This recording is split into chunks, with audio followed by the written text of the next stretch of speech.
तो दोस्तों women on wheel में एक बार फिर मैं आप सभी का स्वागत करता हूं। और जैसा कि आपको बताया है मैंने कि इस सीरीज में सिर्फ आपको नजर आएंगी महिलाएं, वो लड़कियां जिनका जज्बा है राइडिंग करना या ड्राइविंग करना और वो समाज को एक सीख दे जाती हैं। और आज ऐसी ही एक राइडर है मेरे साथ, दिव्या, जिन्होंने केदारनाथ तक का सफर कर रखा है अपने इस बुलेट क्लासिक 350 से। और आपको उनसे मिलवाने वाला हूं, साथ में बताऊंगा कि उन्होंने राइडिंग क्यों शुरू की और वो करती क्या है। तो सब कुछ इस वीडियो में आपको देखने को मिलेगा। तो अगर आप पहली बार चैनल पर आए, सब्सक्राइब कर लें और अपने दोस्तों से भी इस वीडियो को जरूर साझा करें। अगर आप महिला राइडर हैं तो कमेंट करके जाएं, हो सकता है मैं आपके लिए एक हेलमेट भेजूं आपके पते पर। तो आप पूरा वीडियो अंत तक जरूर देखिएगा। तो दिव्या मैम, आपका स्वागत है। हेलो। कैसे हैं आप? आई एम गुड, आप कैसे हैं? मैं बहुत अच्छा हूँ। तो वीमेन ऑन व्हील के बारे में कैसे पता चला आपको? सबसे पहले यही सवाल कर लेता हूँ। सो विमेन ऑन व्हील्स के बारे में मेरे को बताया संगम एनफील्ड वालों ने। उन्होंने आपके ब्लॉग के बारे में मेरे को बताया एंड काफ़ी इंस्पायरिंग और मोटिवेटिंग था जितने भी वीडियोस वगैरह था। मैंने आपके पिछले और काफ़ी वीडियोस देखे जो विमेन राइडर्स से रिलेटेड था और काफ़ी इंस्पायरिंग था। जब संगम वालों ने मेरे को कॉन्टैक्ट किया तो मैंने कहा कि बनता है यहाँ पे जाना। तो अब आप इंस्पिरेशन बनने जा रहे हो, तो सबसे पहला सवाल ये है कि आपने राइड कब शुरू किया था और क्यों शुरू किया था? ये दो सवाल एक साथ जवाब आप दो। ओके, सो ऑनेस्टली मेरे को बचपन से ही पता नहीं क्या था, बचपन से मतलब लिटरली मान लो 6th या 7th क्लास से मेरे को बुलेट मतलब पहले ऐसा था जैसे क्रश, अगर हम वर्ड यूज़ करते हैं ना, तो वैसे पहले था जैसे बुलेट बगल में से गुजरती थी ना, मेरे को लगता था यार मेरा दिल चला जा रहा है उसके साथ। मतलब इतना, मतलब मेरे को ऐसे प्यार कहते हैं ना, ये प्यार था बुलेट बचपन से। फिर धीरे धीरे हाँ, तब सपना था कि यार जब मैं बड़ी होंगी तो मैं ज़रूर ख़रीदूँगी एक दिन। फिर उसके बाद ऐसे ही मैं, मेरा भाई और कज़न लोग थे तो उनके पास था पल्सर। तो ये लोग ऐसे ही पल्सर पे राइड वाइड कर रहे थे। मैंने कहा यार मेरा भी मन कर रहा है, सिखा दो। तो उस वक्त मैं थी 11th स्टैंडर्ड में, तो उन्होंने मेरे को सिखाया। मैं स्कूटी में वैसे भी अच्छी थी, मतलब स्कूल के वक्त हम लोग ऐसे ही स्टंट वंट करते थे स्कूटी पे, तो वो सब था। और मेरे को जैसे स्लो साइकिलिंग वगैरह, बैलेंस करना वगैरह, वो सब मेरे को बहुत अच्छा लगता था। मैं उसमें स्कूल में जितनी भी प्रतियोगिताएं होती थी मैं लड़कों को हराती थी उन सब में। तो मैंने कहा ये है मेरा मतलब इसमें।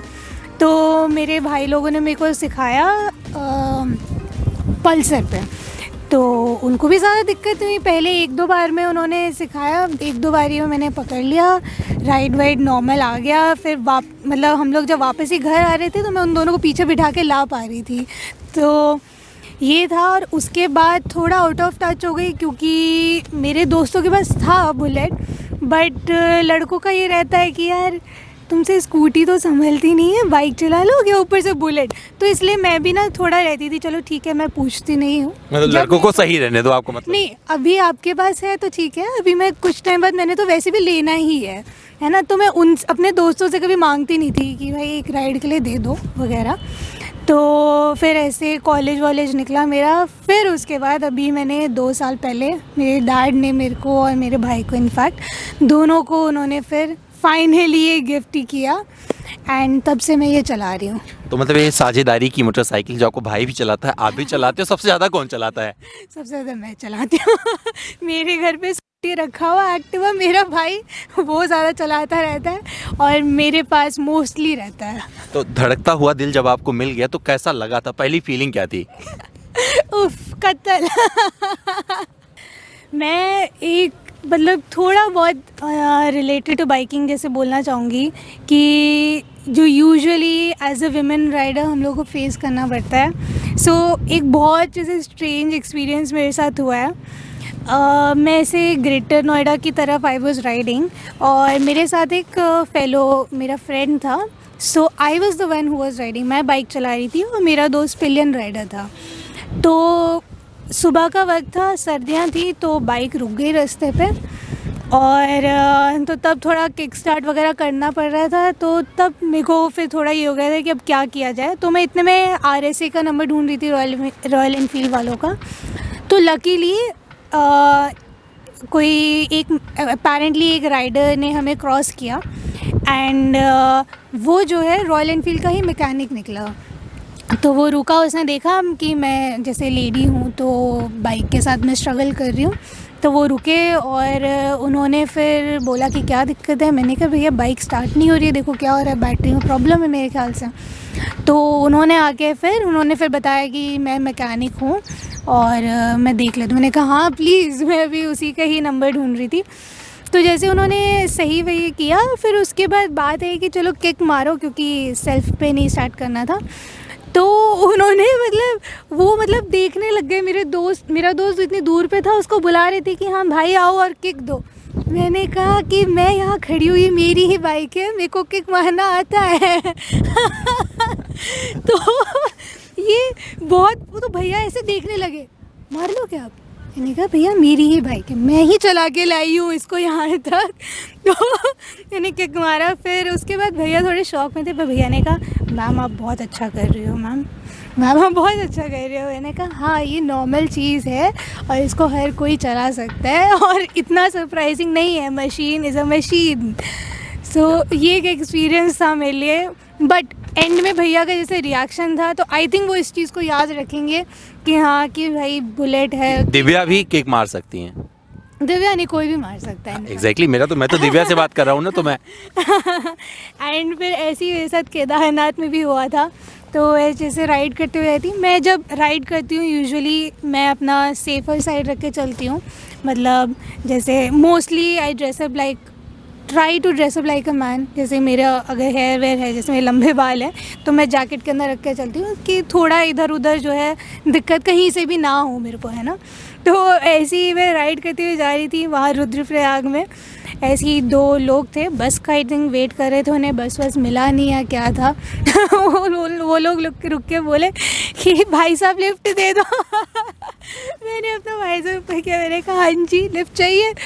उन्होंने ऐसे वो शॉक हो गया लिटरली। मैंने कहा वेरी गुड मैन। बहुत लिया नहीं लिफ्ट उन्होंने, लेकिन लिफ्ट नहीं लिया उन्होंने। लिफ्ट नहीं लिया ये ज़रूर था, बट ठीक है। तो चलो अब आपकी राइडिंग पर आता हूँ। तो ये मोटरसाइकिल आप चला रहे हो, इसके साथ आपका एक्सपीरियंस कैसा है? क्या मज़ा आ रहा है चला के, या कहीं और अपग्रेड करना है? अभी तो मैं खुश हूँ इसके साथ। नेक्स्ट अगर मैं अपग्रेड करूँगी तो आई थिंक इंटरसेप्टर। अच्छा, तो इसका मेंटेनेंस कॉस्ट की बात करें तो आपको कितना पड़ रहा है? कितनी सर्विस वगैरह करवाई है? आपको कैसा लग रहा है एक्सपीरियंस टोटल मिला के? मतलब ऑनरशिप एक्सपीरियंस जानना चाह रहा हूँ एक सवाल में। Ownership of royal Enfield bike perfect, like maintenance. In fact जब मैं राइड पे भी गई थी तो जैसे मेरे को एक आध जगह दिक्कत आई, तो हर जगह इसके मेरे को कहीं ना कहीं हर थोड़ी थोड़ी किलोमीटर्स में मेरे को इसके मेंटेनेंस के शोरूम मिल जा रहे थे। और इसका RS एकदम परफेक्ट है। और इसका मैं जब भी सर्विस सेंटर वगैरह जब भी मैं विज़िट करती हूँ तो bang on, it's like perfect. और अब तो आई थिंक रिसेंटली इनका सर्विस ऑन व्हील्स भी लॉन्च हुआ है, तो आई थिंक इससे बढ़िया और क्या है। तो सबसे लंबी राइड आपकी कौन सी है? अब आपकी राइड पर आ जाता हूँ। उस सवाल का जानना ज़रूरी है, क्योंकि बहुत सारी महिलाएं भी लंबी राइड करना चाहती हैं, बाइक सीखना चाहती हैं। बहुत कुछ बदल रहा है अब इंडिया में। सो मेरा सबसे पहला लॉन्गेस्ट राइड इनफैक्ट जो मैं 2 साल से प्लान करी थी, मतलब बाइकर होते हुए आप भी जान सकते हो कि जब तक ये बाइक ऐसे स्टैंड पे लगी रहती है दिल नहीं मानता है। तो मेरा भी कुछ ऐसे ही हाल था। मैं बस ये था कि कहीं ना कहीं मेरे को पहाड़ों में, मैं माउंटेन पर्सन, तो मेरे को ये था कि पहाड़ों में निकलना है और इस बार बाइक से निकलना है। तो केदारनाथ का प्लान था मेरा। और मम्मा पापा उसी वक्त घूम के आए हुए थे, तो उन्होंने उस जगह की इतनी तारीफ़ कर दी। मैंने कहा कि अब उत्तराखंड तो जाना पड़ेगा बाइक से। बट नेवरदलेस वहाँ के टेरेन के बारे में जब मेरे को पता चला तो थोड़ा सा डाइसी हो गया, बिकॉज़ फिर पेरेंट्स भी थोड़ा सा ऐसे हो गए थे कि तुमने कभी इतना लॉन्ग राइड कभी नहीं किया है। जैसे मैंने उससे पहले लॉन्गेस्ट आई थिंक गाज़ियाबाद से सिर्फ मानेसर किया होगा, तो उनका ये था कि इतना लॉन्ग राइड तो कभी किया नहीं है, तो सेफ्टी चलो छोड़ो, तुम अपना ध्यान रख लोगी, इतना उन्होंने कहा। लेकिन बाइक ख़राब होगी तो तुम्हें फिर अकेले मैनेज करने में दिक्कत हो जाएगी, तो इसलिए देख लो अगर कोई कंपनी मिल जाए तो सही रहेगा। तो उसी दौरान फिर एक दिल्ली रॉयल एनफील्ड राइडर्स करके ग्रुप है, तो उनसे मनोज सर करके हैं, तो उनसे मेरी ऐसी बात हुई। मैंने उनको कॉल किया था जानने के लिए कि बाइक का कैसे थोड़ा टिप्स एंड ट्रिक्स बता दो मेरे को। तो उन्होंने फिर बताया कि उनका भी प्लान बन रहा है केदारनाथ जाने का। तो फिर मैंने फिर मॉम डैड को फिर ऐसे बताया कि हाँ चलो ये सर भी जा रहे हैं, अब तो कोई दिक्कत नहीं होना चाहिए। तो उन्होंने कहा कि हाँ फिर तो कोई दिक्कत नहीं है। फिर then we started on this ride. Even तो मतलब मनोज सर थे मेरे साथ on and off, but mostly वो मेरे लिए सोलो ही था, क्योंकि हम लोग कुछ कुछ किलोमीटर्स पे ऐसे मिल लेते थे, तो ऐसा रहता था। बट पूरा जो रूट था, इतना प्यारा रास्ता था वो, मतलब जैसे कितने दिन में किया था आपने?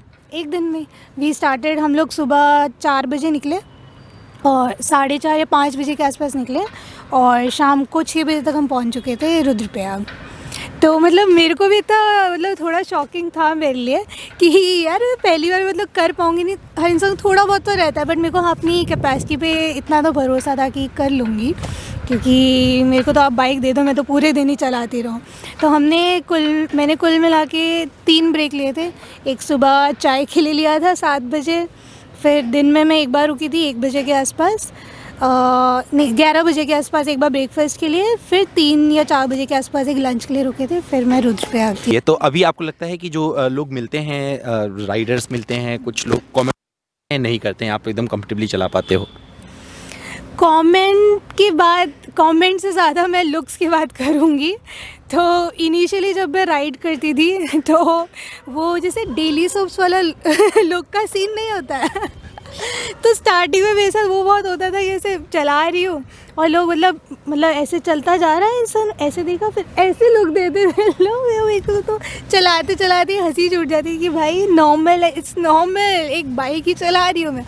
और स्पेशली जो अगल बगल में से कोई लड़के लोग अगर स्कूटी वगैरह चला रहे होते हैं तो उनकी, और पता नहीं उनको क्या लगता है, दे लाइक ऑस्ट्रक की हो ये क्या कर दिया इस लड़की ने, ऐसे ऐसे 3 बार देखते हुए जाते हैं। ये एक लुक वाला है, बट अब तो क्या यूज्ड टू हो गए, अब तो मतलब देख के अब आंखें सबकी पूरी। मैं भी स्माइल दे देती हूँ, थम्स अप दे देती हूँ। ये मैं अपने एरिया की बात कर रही हूँ। बट ऑन दी कॉन्ट्रेरी, जैसे मैं कभी संडे राइड्स पे जैसे जाती हूँ दिल्ली या गुड़गांव, तो वहाँ पे मेरे को एकदम ही डिफरेंट कल्चर मिलता है। I don't know why. वहाँ पे जैसे कोई भी अगर बाइकर मेरे को दिखता है तो ये सब लोग मेरे को थम्स अप, मेरे को या मेरी अगर कोई और फीमेल राइडर साथ भी होती हैं तो थम्स अप देते हुए जाते हैं, तो अच्छा लगता है। They like it's like very motivating thing की, तो that's a very good reaction which we get on roads. तो दिव्या अगली बार कहाँ जाएंगी? लंबी राइड कौन सी होगी? अगला लंबा राइड तो मेरा बहुत ही लंबे का प्लान है। मैं सोच रही हूँ, आई थिंक होपफुली मैं दिल्ली से कन्याकुमारी या अंडमान तक का प्लान कर रही हूँ। देखते हैं, फिंगर्स क्रॉस्ड कितना होता है। तो दोस्तों देख सकते हैं कि अगर आपके सपने हैं तो आपके कभी भी पूरे हो सकते हैं, और अच्छा लगेगा ये जान के कि जो महिलाएं हैं वो निकल कर बाहर आ रही हैं और लोगों की सोच पर एक छाप छोड़ दे रही हैं। मतलब अब लोग यूज्ड टू हो जा रहे हैं कि महिलाएं भी राइड करेंगी, और तो ये बहुत ऑन व्हील में मैंने आपको मिलवाया दिव्या से। उम्मीद करता हूँ पसंद आया होगा, और ऐसे बहुत सारे चेहरों से आप मिलते रहोगे, जिसे आप बुलेट गर्ल, बुलेट वीमेन या कुछ भी जो आपका मन करे कह सकते हो। कमेंट बॉक्स में लिख के जाना। अगर आप भी कुछ बोलना चाहते हो दिव्या को, मैं इन तक संदेश पहुंचा दूंगा आपको। और अगर इनकी आप तस्वीरें देखना चाहते हो तो मेरे इंस्टाग्राम पर भी आ सकते हो, इनका भी इंस्टा हैंडल दे दूंगा, आप जाके देख लेना। दोस्तों उम्मीद करता हूँ ये वीडियो पसंद आया होगा। अगर मुझसे कुछ और जानना जुड़ना चाहते हैं तो बहुत सारे मीडियम खुले हुए हैं, कॉमेंट बॉक्स में आइए, फिर इंस्टाग्राम पर आइए।